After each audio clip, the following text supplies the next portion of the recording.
Hello everyone, আসসালামু আলাইকুম। সবাই কেমন আছেন? আশা করি সবাই অনেক বেশি ভালো আছেন। তো আজকে রাতে হঠাৎ করে আমার একটা বন্ধু ফোন করে বলে, চল বন্ধু খেজুরের রস খেয়ে আসি। তারপর খেজুরের রসের কথা শুনে আমি আর দেরি না করে ঘুম থেকে উঠে রেডি হয়ে তাদের বাড়িতে চলে গেলাম। তাদের বাড়িতে যাওয়ার পর সে গেট খুলে তার বাড়িতে ঢুকালো এবং সে এক কাপ চা দিতে বললো না, কারণ সে জানে আমি চা লাভার। তারপর চা খেয়ে আমরা আর দেরি না করে বেরিয়ে পড়লাম, কারণ আমরা যেখানে যাব ওইখানে যেতে প্রায় 40 থেকে 50 মিনিট সময় লাগতে পারে এবং আমরা যদি দেরি করে বের হই তাহলে আমরা রস নাও পেতে পারি, কারণ ওইখানে অনেক মানুষ আসে ভাই। অবশেষে চলে আসলাম, আর আসার পর দেখি ভাই অনেক মানুষ এখানে লাইন ধরে রস নিতেছে। তারপর আর দেরি না করে আমিও লাইনে দাঁড়িয়ে পড়লাম, কারণ ভাই রিক্স হয়ে যায় জানের উপরে পরে যদি রস না পাই। অনেক ভিডিওতে দেখেছি যে অনেকে আসছে দেরি করে তারপর রস পায় নাই। এখানে অনেক মানুষ ছিল, অনেক ভিড় ছিল। তারপর প্রায় আধা ঘন্টা পর আমরা রস নিতে সক্ষম হয়েছি। তারপর আমরা সবাই রস খেলাম, আর রস খাওয়ার পর সবার রিঅ্যাকশন দেখুন।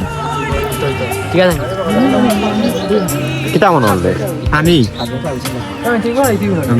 মানে এখন না মানে কিলা একটা গন্ধ হবে, কিলা এটা মানে কাঁচা গন্ধ।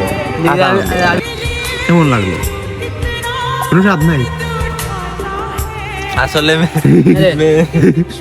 মেইন উদ্দেশ্য হচ্ছে কি তোমার ভাইরাল বাইরা মজা সোজা এটা দেখার টাইম আমি তো দেখতাম আসলে আমি কিলা রস হয়েছে কি রস হতে হবে রসের মতো। রস হতে হবে রসের মতো।